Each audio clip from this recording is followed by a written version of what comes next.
দর্শক, আমরা গ্যাস সংকটের আরও খবর জানবো। নারায়ণগঞ্জ থেকে যুক্ত হয়েছেন আমাদের সহকর্মী হাসান সাদিক। হাসান সাদিক, এই মুহূর্তে গ্যাস সংকট কতটা তীব্র জানাবেন এবং গ্রাহকরা কি বলছেন, তাদের ভোগান্তির চিত্র তুলে ধরবেন।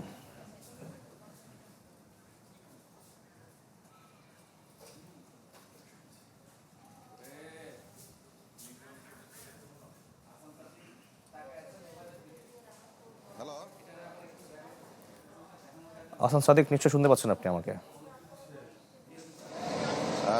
শাকিল, অবস্থার পরিবর্তন হয়নি। বলা যায় যে আজকে সকাল থেকে যদি অবস্থা জানাই তাহলে 5 PSI ফিলিং স্টেশনগুলিতে যে গ্যাসের চাপ সেটি দেখা যাচ্ছে এবং এই ক্ষেত্রে যে সিএনজি ফিলিং স্টেশনগুলিতে আছে সেখানে লাইনের দীর্ঘ সারি দেখা যাচ্ছে। নগদ নিয়ে এলো হার না মানা হার অফার। সর্বনিম্ন 10,000 টাকা রেমিটেন্স নগদে পাঠালে থাকছে স্বর্ণের হার জেতার সুযোগ।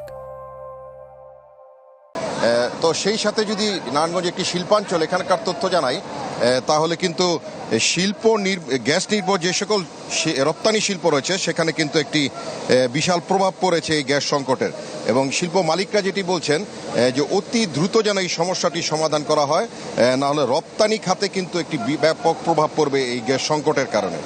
তো দেখতে পাচ্ছেন যে আসলে একটি দীর্ঘ সারি লাইনে দেখা যাচ্ছে সিএনজি নিতে আসা যে সকল যানবাহন রয়েছে, এবং এই সারিটি কিন্তু শুধু এখন না, গভীর রাত পর্যন্ত কিন্তু ফিলিং স্টেশনগুলিতে কিন্তু দেখা যায়।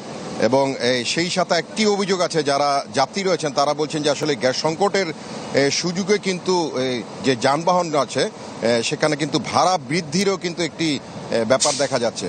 এবং শুধু শিল্প খাত আর সিএনজি স্টেশন নয়, সেই সাথে যদি আবাসিক এলাকার তথ্য জানাই সেখানেও কিন্তু গ্যাস সংকটের যে চিত্র সেটি কিন্তু ব্যাপক আকারে দেখা যাচ্ছে।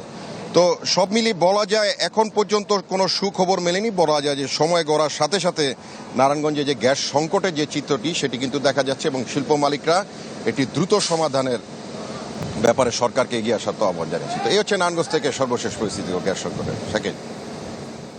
জি, ধন্যবাদ আপনাকে। দর্শক, নারায়ণগঞ্জ থেকে আমরা গ্যাস সংকটের খবর জানছিলাম।